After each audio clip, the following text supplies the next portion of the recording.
जानते हैं कि पिछले कई समय से पश्चिम कच्छ के हमारा जो बॉर्डर जिला है उसके विभिन्न गांवों में और टाउन में एक मजबूत बातमी तंत्र जो इंफॉर्मेशन नेटवर्क है उसको एस्टेब्लिशमेंट के लिए हम लोग लगातार प्रयास कर रहे हैं। उसी के तहत हमें एक इंफॉर्मेशन मिली कि भुज का एक व्यक्ति पाकिस्तानी गैंगस्टर शहबाज भट्टी से प्रेरित होकर के एक इंस्टाग्राम अकाउंट का संचालन कर रहा है और उस पर विवादित वीडियोस पोस्ट कर रहा है।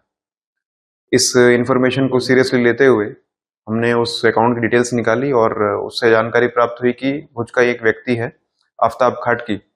वो उस अकाउंट का संचालन कर रहा है।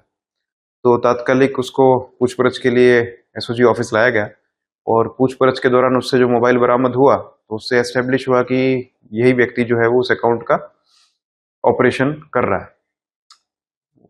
और पूछपरछ की आफ्ताब खाटकी से तो उससे काफी जानकारी प्राप्त हुई और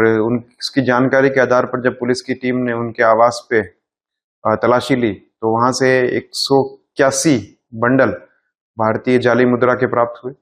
669 ग्राम गांजा प्राप्त हुआ और एक कंट्री मेड वेपन भी वहां से प्राप्त हुआ है। तो एक यूनिक केस है जिसमें एक ही व्यक्ति के पास से एक ही समय में नारकोटिक्स और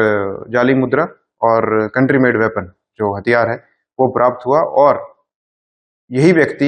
एक पाकिस्तानी गैंगस्टर के इंस्टाग्राम अकाउंट बना करके उसका संचालन कर रहा है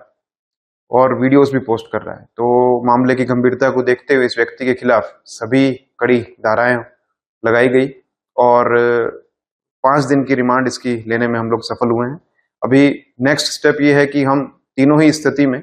बैकवर्ड और फॉरवर्ड लिंकेजेस की जानकारी जुटाने का प्रयास कर रहे हैं कि जो नार्कोटिक सब्सटेंस है वो किस व्यक्ति से प्राप्त कर रहा था और उसका क्या यूज कर रहा था,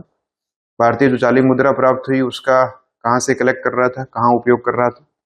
और जो एक कंट्री मेड वेपन है उसका क्या इस्तेमाल कर रहा था। और सबसे इंपॉर्टेंट बात हम जो जानने का प्रयास कर रहे हैं कि क्यों एक पाकिस्तानी गैंगस्टर से क्या उससे कोई मॉनेटरी बेनिफिट ले रहा था या फिर कोई प्रेरित होकर के दुष्प्रेरित होकर के इसका अकाउंट संचालन कर रहा है, ये अभी हमारे इंट्रोगेशन इनसे करना अभी बाकी है। नमस्कार।